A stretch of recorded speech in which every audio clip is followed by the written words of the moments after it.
In the quiet suburbs of Southern California, the disappearance and tragic death of Michele Yvette Missy Avila rocked a tight-knit community to its core.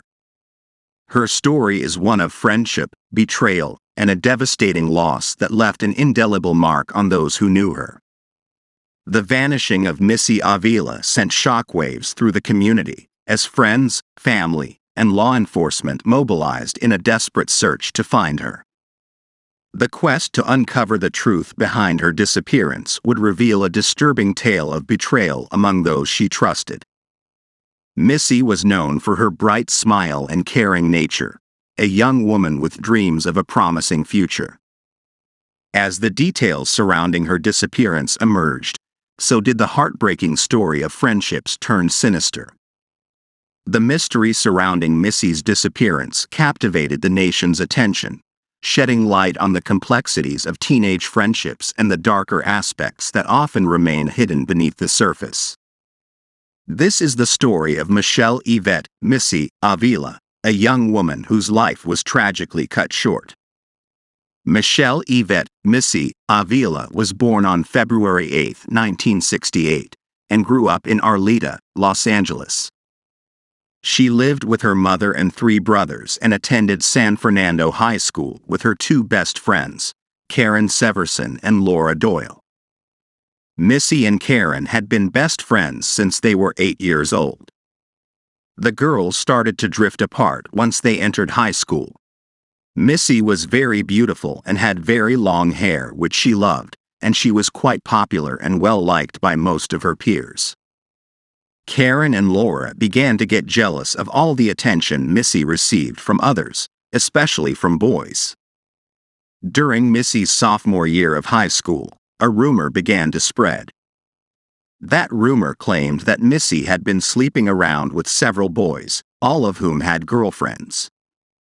That rumor caused a group of girls to find Missy outside of school and beat her so badly that as soon as she got home, her parents pressed charges against the ringleader of the attack, Sonia Bond. Missy was supposed to appear in court on October 8, 1985, to take the stand against Sonia, but she would sadly never get that day in court.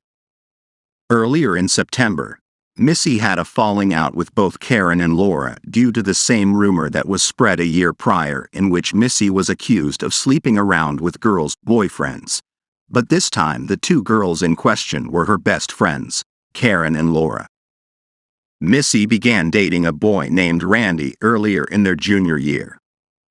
The 2 only dated for around a month before Missy broke things off, as she couldn't stand his constant partying. Not too long after the breakup, Karen and Randy began dating and moved in together about a month or so afterward. However, Randy still had feelings for Missy, and Karen saw him flirting with Missy. Missy turned Randy down and told him she wasn't interested in rekindling their relationship, and Missy, trying to be the good friend she was, told Karen she should consider ending the relationship with Randy and try and find a better boyfriend.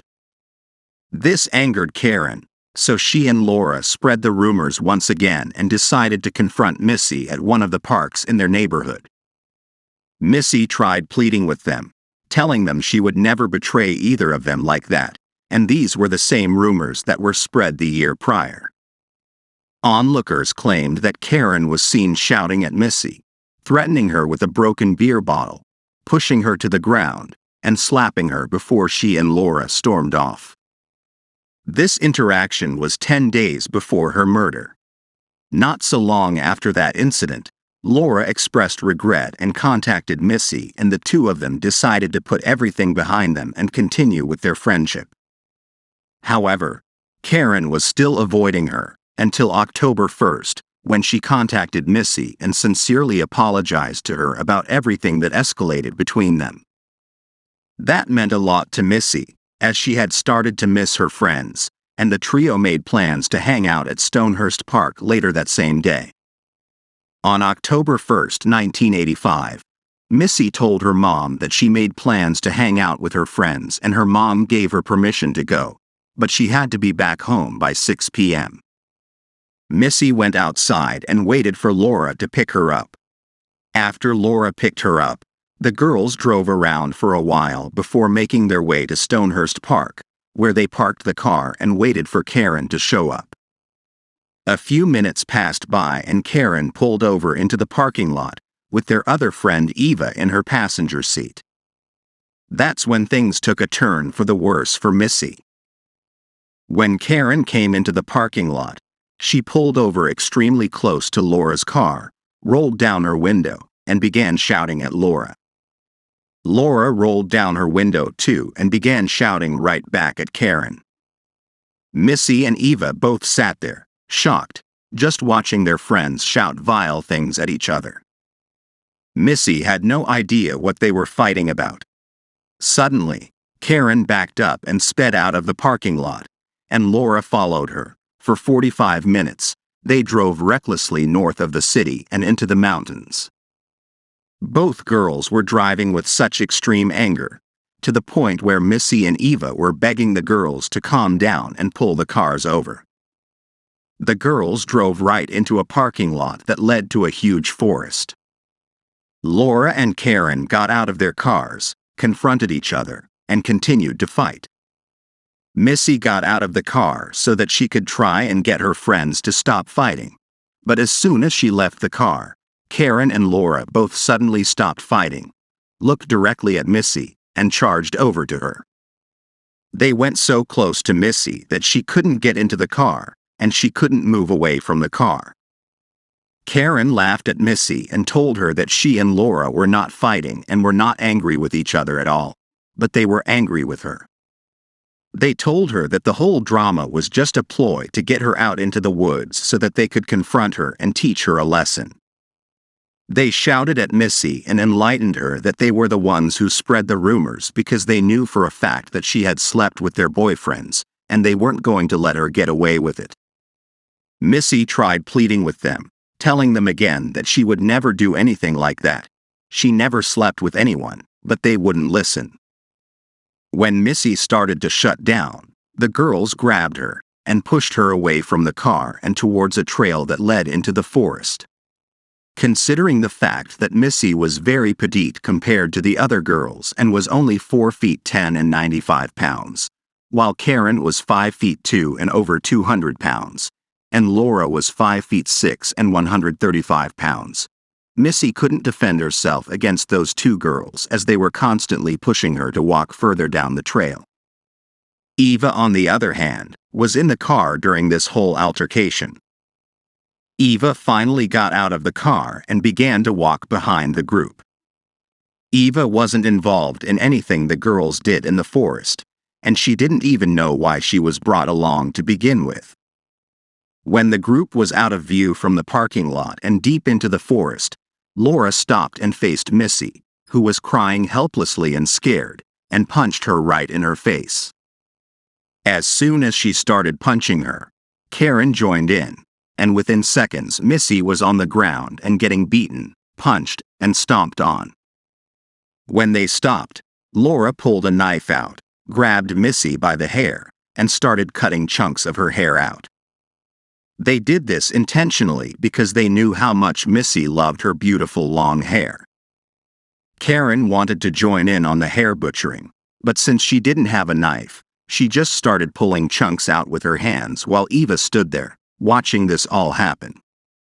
After they were finished with that, they pulled out restraints, tied Missy's arms behind her back, and gagged her.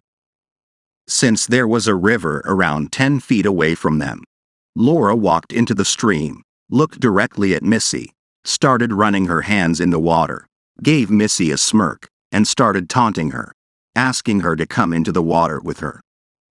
When Missy didn't move, Karen grabbed her, stood her up forcefully, and shoved her towards the river, making her fall down the hill. Since her arms were restrained behind her back, her face slammed down onto the ground, and she rolled up to the river. Laura and Karen grabbed her and dragged her into the water, and that's when Eva ran away back up the trail to the cars. On reaching where the cars were, Eva realized that both cars were locked, and they were way too far to try and get help. She reluctantly started walking back down the trail until she heard a terrifying scream and stopped walking, turned around, and ran back to the cars where she lay on the ground in the fetal position, and waited for about an hour for the girls to return. Eventually, she saw Laura and Karen, dripping wet, smiling and laughing, but Missy wasn't with them. Laura and Karen held Missy's body in the 8 inches of water, and the scream that Eva heard happened when Missy was able to somehow wiggle out of Karen's grasp and get her head above the water. Right after she screamed, Karen grabbed her head and shoved it back into the water.